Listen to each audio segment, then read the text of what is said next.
belonging to the past.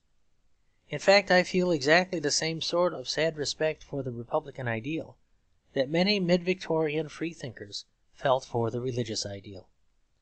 The most sincere poets of that period were largely divided between those who insisted, like Arnold and Clough, that Christianity might be a ruin, but after all it must be treated as a picturesque ruin, and those like Swinburne who insisted that it might be a picturesque ruin, but after all it must be treated as a ruin.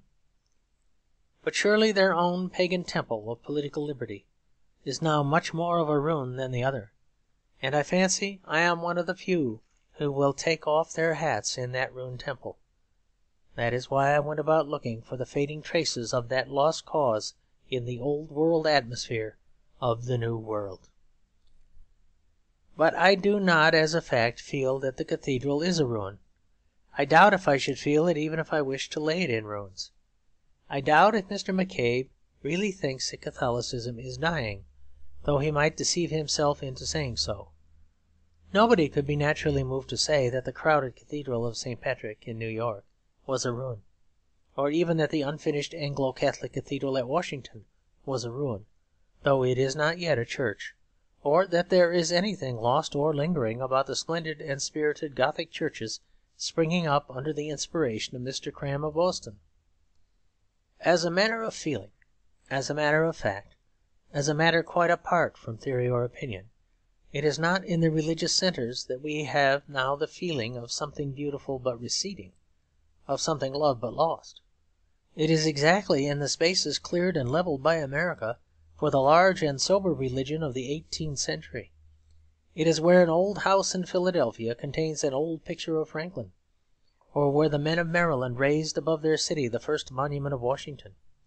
It is there that I feel like one who treads alone some banquet hall deserted, whose lights are fled, whose garlands dead, and all save he departed. It is then that I feel as if I were the last Republican. But when I say that the Republic of the Age of Reason is now a ruin, I should rather say that at its best it is a ruin. At its worst it has collapsed into a death trap, or is rotting like a dunghill. What is the real republic of our day, as distinct from the ideal republic of our fathers, but a heap of corrupt capitalism crawling with worms, with those parasites, the professional politicians?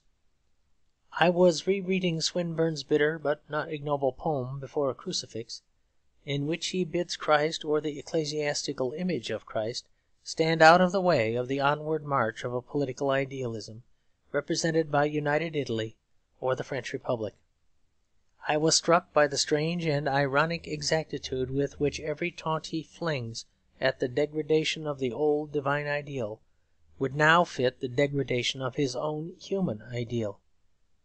The time has already come when we can ask his goddess of liberty, as represented by the actual Liberals, "Have you filled full men's starved out souls? Have you brought freedom on the earth?" For every engine in which these old freethinkers firmly and confidently trusted has itself become an engine of oppression, and even of class oppression. Its free parliament has become an oligarchy. Its free press has become a monopoly.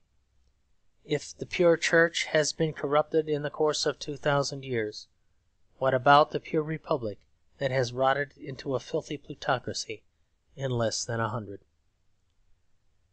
O hidden face of man, whereover the years have woven a viewless veil, if thou wert verily man's lover, what did thy love or blood avail?